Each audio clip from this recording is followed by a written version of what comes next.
Bonjour tout le monde, j'espère que vous allez bien. On se retrouve aujourd'hui pour une nouvelle vidéo dans laquelle je vais te parler du Godox VL150, de la Godox VL150, une lampe torche LED accessible, un très bon rapport qualité-prix, mais qui n'est pas pour autant exempt de tout défaut. Oui, je sais, on est en intérieur, confinement oblige, j'avais pas prévu la deuxième vague de confinement, et donc du coup j'ai plus de vidéos en extérieur à vous proposer, mais promis, dès que je peux, dès que je trouve une astuce pour sortir, en toute sécurité bien évidemment, je vous ferai d'autres vidéos dehors.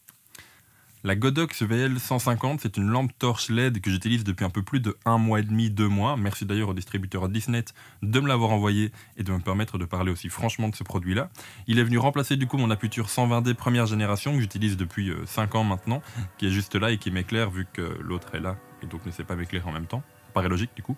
C'est un produit que j'ai globalement bien aimé, mais comme je te l'ai dit dans l'intro, il y a globalement quelques défauts qui m'ennuient énormément, notamment au niveau de la prise de son, car c'est un produit qui, pour moi et dans mon setup, est plutôt bruyant. Mais juste avant de parler du produit en lui-même, je vais vraiment te parler de tout le packaging qu'il y a autour. Bien évidemment, du coup, tu vas recevoir la lampe torche LED elle-même, qui du coup ressemble à toutes les autres. À l'arrière, on va retrouver 3 choses. Premièrement, la ventilation, qui malheureusement, après 10 minutes d'utilisation, va commencer à faire un peu de bruit. On va en parler un peu plus tard, et je vais vous faire entendre du coup quelques exemples. Deuxièmement, on va retrouver la broche pour l'alimentation et juste à côté un petit trou pour laisser passer le bras d'un parapluie ou d'une octobox, bref, laisser passer le bras juste devant, donc le trou est juste là derrière. Sur le côté, on va retrouver une friction de façon à serrer la Godox dans le sens que tu veux. Petite chose, petit point positif que j'aime énormément, c'est le fait de pouvoir le tourner dans tous les sens, absolument tous les sens. Le bras arrière, la poignée arrière ne vient pas taper contre l'arceau, donc c'est vraiment chouette de pouvoir le mettre dans le sens que tu veux, même s'il faut prendre conscience de 2 choses. La première, c'est qu'évidemment il faut faire attention au câble d'alimentation qui est derrière, de ne pas venir le tordre, et deuxièmement, si tu mets un module devant, que ce soit une softbox, un parapluie ou n'importe quoi d'autre, ou même ne fût-ce qu'un bol, il va venir au bout d'un moment taper ici. Mais je trouve ça plutôt intéressant de pouvoir le tourner dans le sens que tu veux. En parlant de bol, bien évidemment tu vas en recevoir un avec. Hop. Voilà. Tu l'auras vu, pour installer n'importe quel modeleur dessus, il suffit donc d'aligner la sécurité, hop, et de le tourner dans le sens horaire. Et évidemment, quand je vais te le montrer, ça fonctionne pas, c'est pas marrant sinon.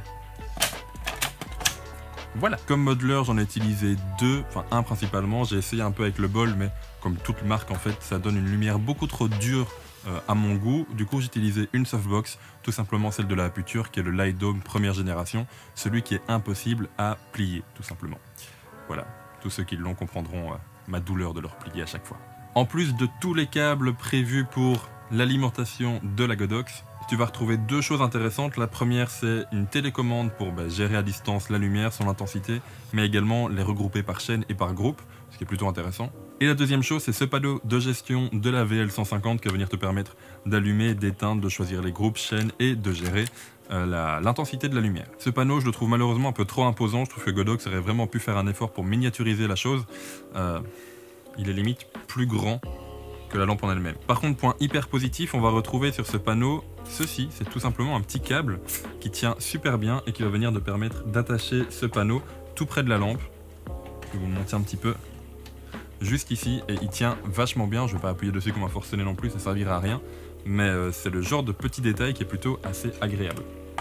Je vous ai parlé de la télécommande pour gérer la lampe à distance. Sachez qu'il y a également une application Godox pour gérer la VL150 depuis votre téléphone. Je ne l'ai pas utilisée. J'avoue que dès que je peux, j'évite d'utiliser des applications pour gérer les lampes à distance. Je préfère tout simplement les télécommandes ou, vu mon setup, le faire tout seul avec mon bras. Il faut savoir que c'est assez restreint, que donc du coup j'ai pas besoin de les gérer à distance. La Godox VL150 a, comme son nom l'indique, une puissance de 150 watts et produit une lumière annoncée à 5600 Kelvin avec un indice CRI à 96. Je dis annoncé parce que j'ai pas de quoi le mesurer ici, j'ai pas les outils pour le faire, ce sont des annonces faites par la marque elle-même.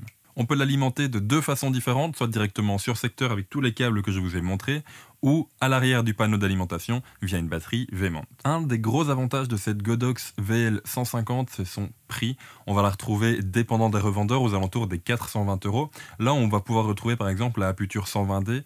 Alors malheureusement, j'ai trouvé que la 2e génération, j'ai pas trouvé la première. La Aputure 120D Mark II, on va la trouver aux alentours des 760-770 €. Donc c'est presque moitié prix. Pour citer également une troisième marque, on peut voir la Nanlite Forza 200, qui est du coup à 200 watts, donc un peu plus puissante, aux alentours des 840-850 euros.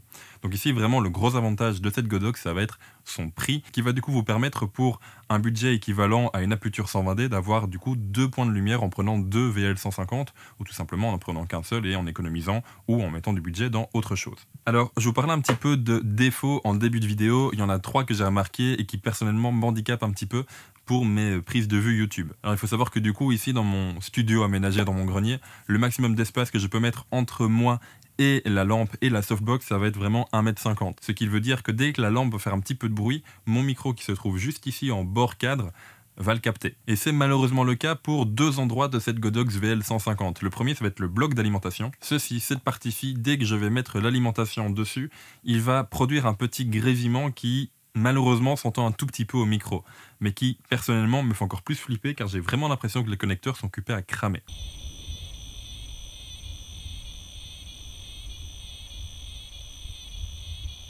Deuxièmement, il faut savoir que la plupart du temps, et ici c'est le cas également pour mon Aputure 120D, j'utilise les lampes entre 70 et 80% d'intensité. C'était le cas également pour la VL150, et j'ai remarqué qu'après environ 10 minutes de tournage, ça a été le cas notamment sur la vidéo du Fuji X-S10, le ventilateur se met à faire beaucoup de bruit. Et là, non seulement le micro l'entend, mais du coup le son devient quasiment inaudible. C'est pas qu'on n'entend plus ma voix, c'est que ça devient vraiment dérangeant.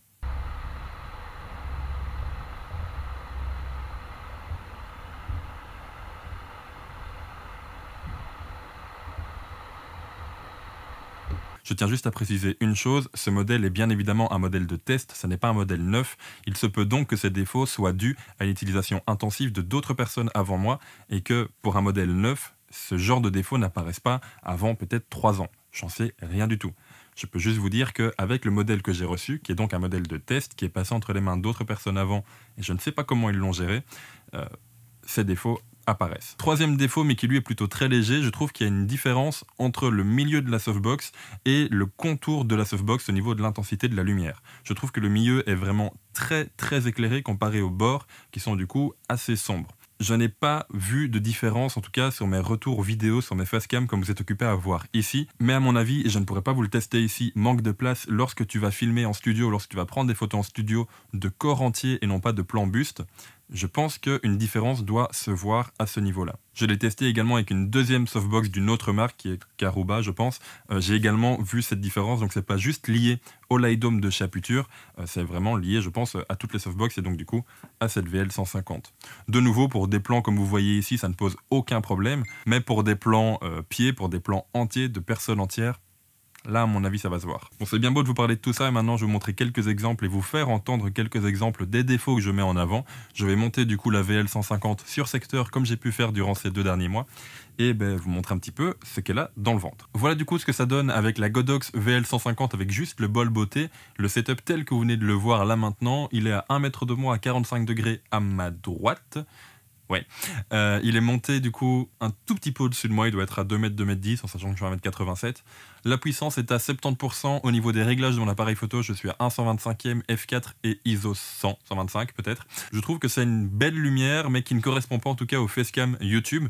Pour de la fiction ou pour du portrait photo, ça peut être plutôt sympa, notamment si tu le balances à côté avec un réflecteur, quelque chose un peu comme ceci. Ça peut du coup donner quelque chose de plutôt sympathique. À savoir que du coup c'est un réflecteur beaucoup trop petit pour ce genre de setup, mais c'est malheureusement le seul que j'ai ici. Voilà du coup ici la Godox VL150 montée avec la même softbox pour l'Aputure 120D, soit le Light Dome première génération de nouveau. Il est au même endroit, même puissance, même réglage que pour l'Aputure. Et je le fais pas exprès. Mais la ventilation vient de se mettre en route. Alors du coup ici je parle normalement avec la ventilation qui est mise en route, je force pas ni en parlant plus bas ni en parlant plus fort que d'habitude, juste en parlant normalement, j'ai rien de spécial à vous dire, mais c'est juste que pour que vous puissiez entendre du coup l'effet de la ventilation et le volume de la ventilation par rapport à ma voix. Ici donc la Godox VL150 est de nouveau au même endroit que pour le bol beauté, soit à 1 mètre de moi, à 45 degrés, un tout petit peu plus haut et caché derrière la softbox qui du coup j'imagine doit un petit peu atténuer le bruit de la ventilation, mais pour autant on l'entend, pas par-dessus ma voix heureusement, mais on l'entend en fond, ce qui je trouve dans un concept d'interview ou de facecam, comme ici on peut retrouver par rapport à YouTube, est assez embêtant. Je rappelle une dernière fois que de nouveau c'est un modèle de test, donc qui a certainement bien vécu. Ça n'arrivera peut-être pas sur un modèle neuf, là pour le coup je ne peux pas m'avancer. Ce problème de ventilation arrive environ toutes les 5 à 10 minutes et ça dure entre 30 secondes et 1 minute. Et je dois bien vous avouer que je ne me l'explique pas. Il ne fait pas ici anormalement chaud, il fait une température ambiante de 18-20 degrés. La lampe n'est pas à 100% de son intensité, elle est ici à 72%, je viens encore de vérifier. Je ne comprends pas pourquoi est-ce que tout d'un coup la ventilation se met en route. En posant ma main sur la torche LED, je n'ai pas l'impression qu'elle soit chaude. Elle n'est pas glacée non plus, loin de là, mais elle n'est pas bouillante, donc je ne comprends pas pourquoi est-ce que la ventilation se met en route. C'est donc pour moi son défaut majeur, et si du coup vous tournez des vidéos où cette Godox, cette torche LED sera assez proche de votre prise de son, que ce soit un micro qui soit placé en bord cadre, comme ici c'est mon cas, ou tout simplement une personne avec un micro-cravate un peu trop sensible, je pense sincèrement que cette Godox n'est pas faite pour vous. Mais par contre, si vous cherchez un bon rapport qualité-prix, une torche LED avec un très bon rapport qualité-prix pour faire de la photo, et où du coup, fatalement, le son, on s'en fout, là, c'est totalement indiqué pour vous. Ou si vous faites tout simplement des vidéos sans aucune prise de son, que ce soit pour de la pub, pour du B-roll, même si je déteste ce terme, pour de la vidéo plus cinématique, si vous filmez des objets ou des choses comme ça, je pense que du coup, cette Godox VL150 est totalement indiquée pour vous, de par son prix qui est juste complètement dingue, et qui, je vous le rappelle comme en début de vidéo, pour le prix d'une autre lampe chez une autre marque, va pouvoir vous permettre d'en prendre deux tout simplement, ou de mettre du budget dans autre chose. Bref, tu l'auras compris, du coup, la VL150 est à mon sens un bon produit, mais qui ne correspondra pas à tout le monde. Du coup, à vous de réfléchir à votre utilisation, savoir si elle rentre dans votre utilisation ou non. Et puis si c'est le cas, comme d'habitude, je mettrai un lien affilié en description. Un tout grand merci à ceux qui passeront par là. Et de nouveau, ça n'est pas une obligation. Ça permet également de soutenir un petit peu le travail que je produis pour la chaîne. Nous, on se retrouve jeudi prochain, 18h, pour une nouvelle vidéo qui, j'espère, sera en extérieur. J'espère sincèrement, mais ça va être compliqué un petit peu avec le confinement. Si pas, je vous ferai des vidéos pratiques en intérieur, comme on a fait durant cette première vague de confinement. En attendant, eh bien, prenez soin de vous. Sortez prendre l'air avec un maximum de sécurité. Et puis on se retrouve jeudi prochain à 18h pour une nouvelle vidéo. Ciao tout le monde.